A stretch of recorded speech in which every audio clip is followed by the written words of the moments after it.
Stillwater, Montana, population just under 700, was the sort of town people forgot even existed. Located off a rural highway and surrounded by dense pine forest and long-forgotten railway tracks, it was quiet, remote, and cloaked in stars each night. Elliot Harper, 29, had returned to Stillwater after years away. A journalist turned freelancer, he came back to take care of his late uncle's house, which sat empty at the edge of the woods. The idea was to spend a couple months cleaning the place up and maybe, just maybe, get his head straight after the burnout and sleeplessness of city life. That first night back, Elliot stood on the porch, sipping tea. His phone had no signal, but he didn't mind. The sky was clear, more stars than he'd seen in years. He let the cool silence sink in. Then something odd caught his eye. It started as a flicker on the horizon, white at first, like a distant plane. But then it changed course sharply, banking left and rising in a steep angle, faster than anything he knew could fly. It hovered for a moment, a pinprick of light in the sky. Then it blinked out. Elliot narrowed his eyes. Probably a drone. Or maybe military aircraft. There was a base about 40 miles out. He made a mental note to ask someone in town about it. But a strange feeling lingered, crawling just beneath his skin. A prickling unease. He stepped back inside, locked the door, and told himself to forget it. That night, he couldn't sleep. The next morning was bright and quiet. Birds chirped as Elliot wandered the overgrown yard with a cup of coffee. He noted a few broken fence posts, the way the pine needles had piled high in corners of the porch, and a rusted wind chime that hadn't made a sound in years. Stillwater looked just like he remembered, peaceful, a little forgotten, but safe. The strange light from the night before almost seemed silly in the daylight. Almost. After breakfast, Elliot drove into town to stock up on groceries and supplies. The general store hadn't changed in the 10 years since he'd left. A bell above the door jingled as he stepped inside. Elliot Harper, a voice called out. It was Nancy Baird, who'd run the place since he was a kid. Hey, Nancy. Long time. Sure is.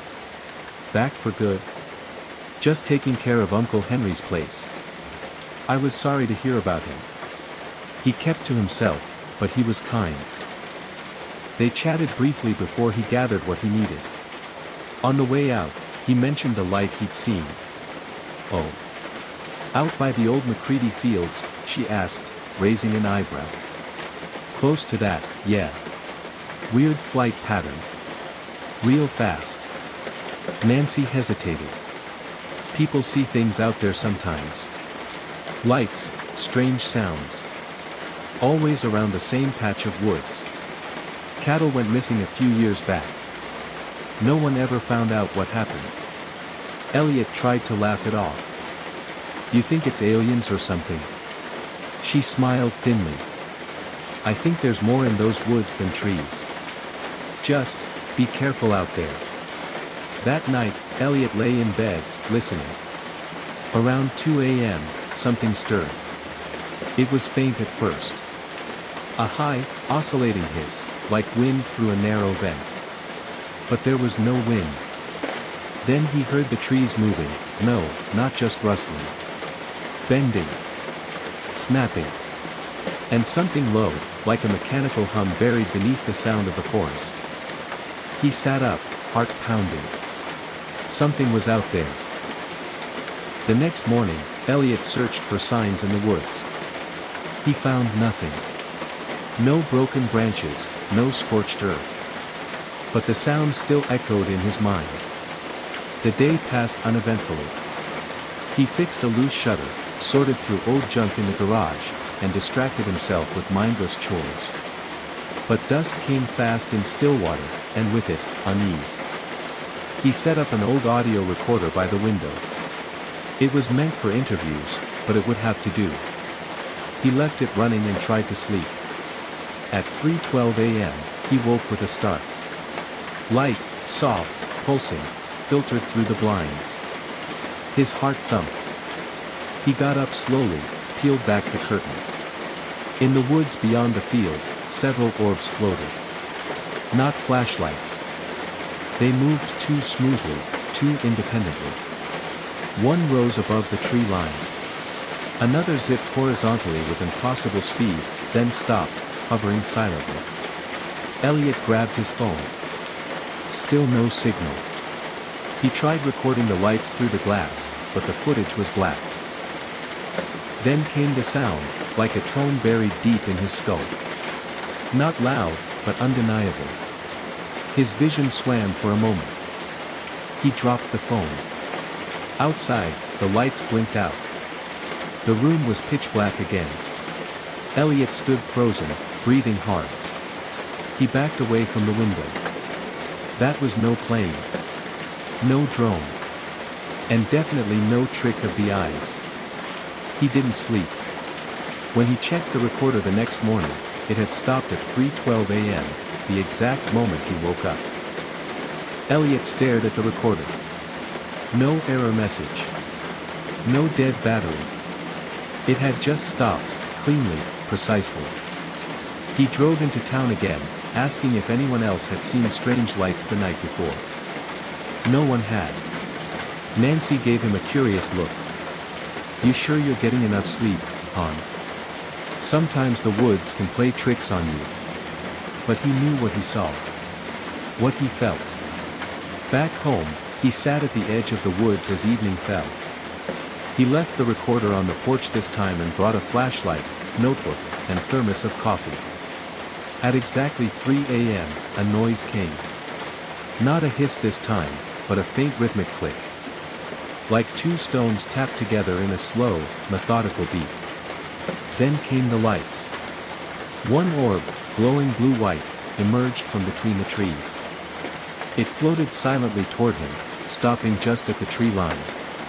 Elliot remained still. The orb hovered there, pulsing. Then, slowly, it began to retreat, back into the woods. Something compelled him to follow. He stepped off the porch, careful not to make a sound. The forest air was damp, charged. The deeper he walked, the dimmer the orb became.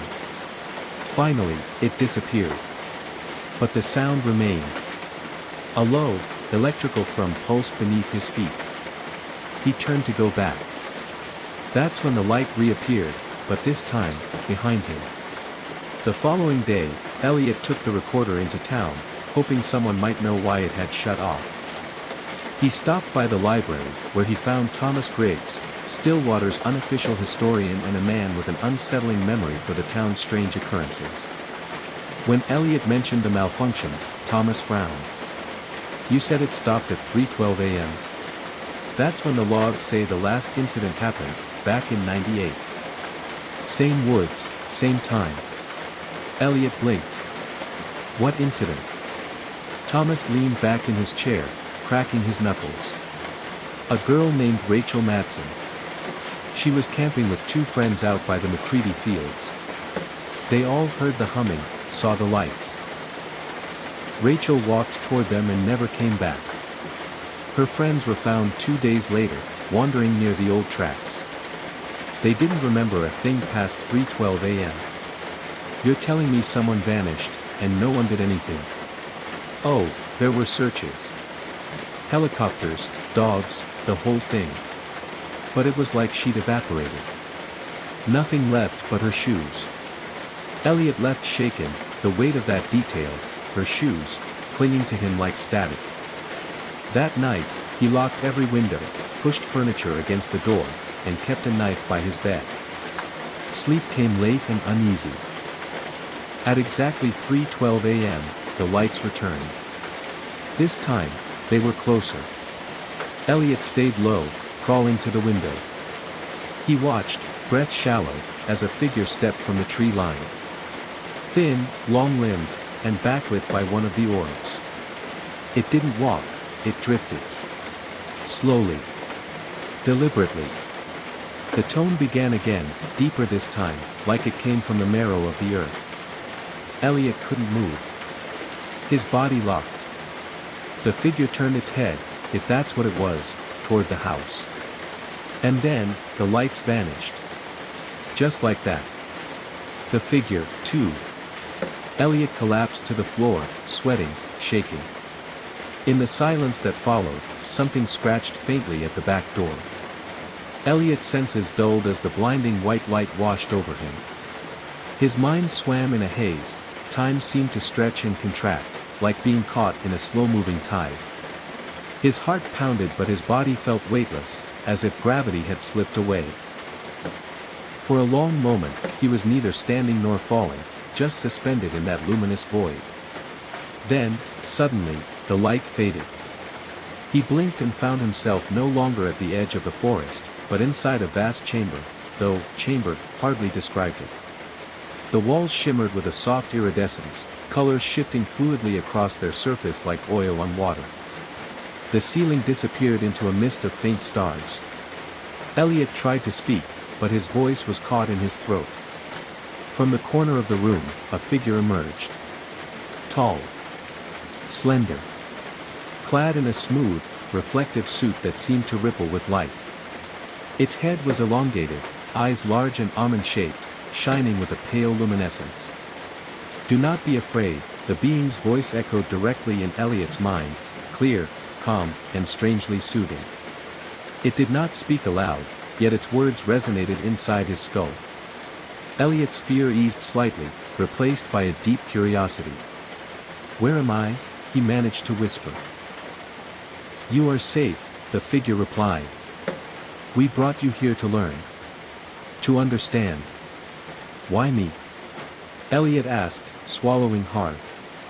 "What do you want?" "To share knowledge," the being said. "To bridge worlds.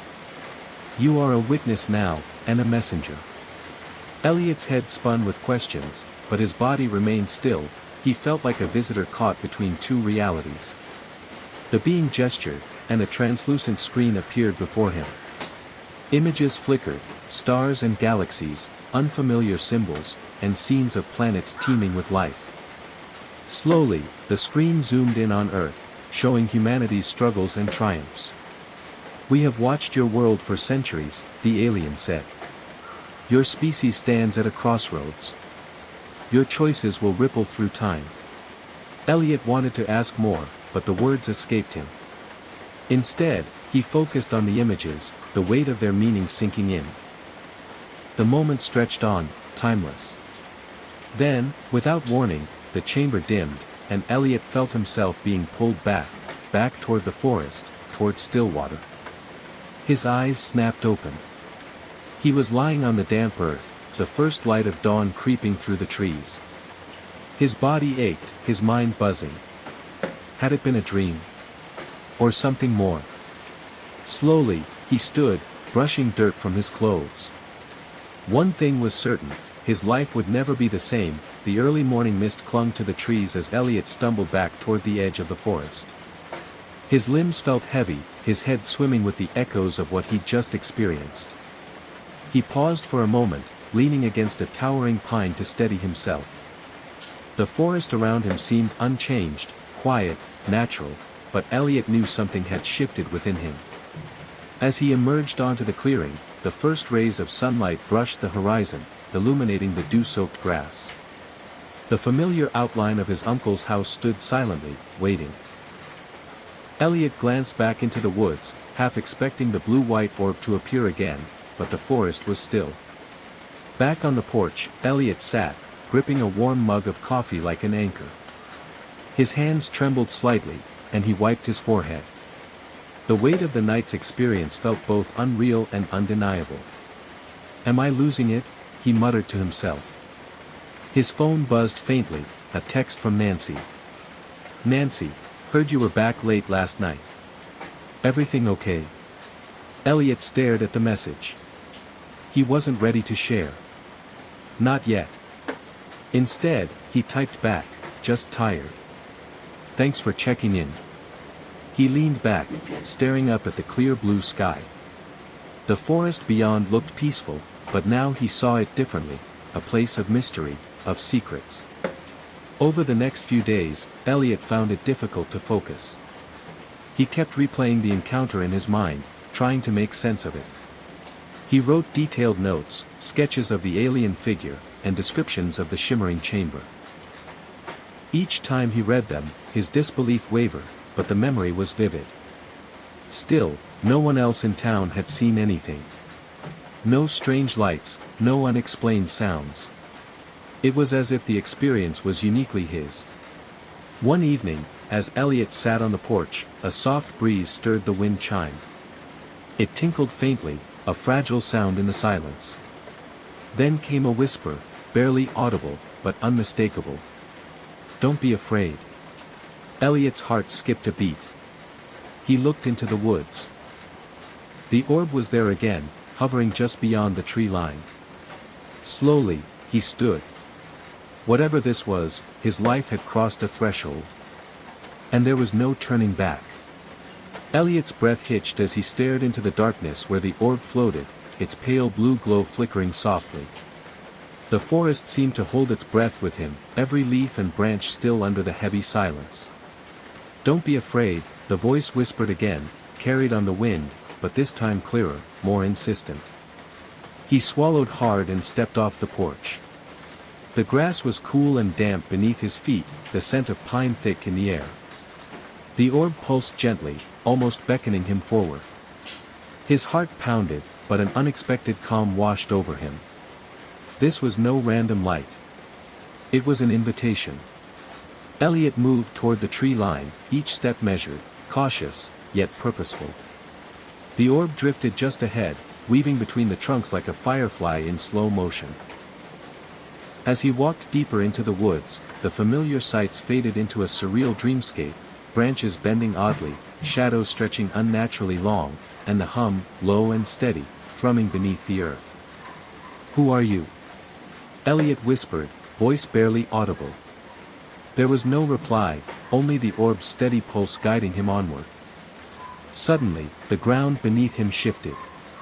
He stumbled, catching himself against a tree. For a brief moment, his vision blurred, and a cold rush of dizziness swept through him. He blinked and found the orb had stopped, hovering near a small clearing bathed in silver moonlight. In the center stood a metallic platform, smooth and unblemished, reflecting the starlight like liquid glass. The orb floated toward the platform, then upward, revealing a hidden set of stairs that spiraled into the darkness. Elliot hesitated, but the pull was irresistible. He stepped forward and placed a foot on the first step. "Come," the voice said gently, this time inside his mind, steady and warm. With a deep breath, Elliot began to climb. Elliot's footsteps echoed softly as he ascended the spiral stairs, the metallic surface cool beneath his shoes. The air around him seemed to hum with a quiet energy, subtle yet undeniably alive. As he reached the top, a vast chamber unfolded before him, smooth, curved walls glowing with a soft, ambient light that seemed to pulse in rhythm with his own heartbeat. In the center of the room stood a figure, tall and slender, its skin a muted gray with a faint luminescence. Its large, dark eyes held a calm intelligence, and though its features were unlike anything human, there was a gentle kindness in its gaze. "You are safe," the being communicated, not with words spoken aloud, but directly into Elliot's mind. The voice was soothing, echoing with warmth and clarity. Elliot felt a calm wash over his nervousness. "Why me?" he thought, unsure if he'd spoken aloud or if the question was shared telepathically. "You are curious, open to understanding," the being replied. "We observe, we learn. We seek peaceful contact." The chamber shimmered, and images appeared, vistas of distant stars, vibrant worlds teeming with life, and beings of many forms sharing knowledge across the cosmos. Elliot realized this was a glimpse into their purpose, connection, knowledge, and coexistence. Time seemed to stretch and fold, minutes passing like moments. The being reached out a slender hand, and Elliot felt a gentle touch, warm and grounding. "Remember," the being conveyed, "fear divides. Understanding unites." A soft glow enveloped Elliot, and suddenly, he was back at the edge of the forest, the first light of dawn creeping across the sky. The orb was gone, but a profound stillness filled the air. Elliot stood alone, yet not lonely. His mind buzzed with new awareness, a sense of purpose and calm he had never known. He walked back to the house, the world waking around him. The forest no longer felt mysterious or threatening, but part of a vast, interconnected whole. Elliot sat on the porch, breathing deeply.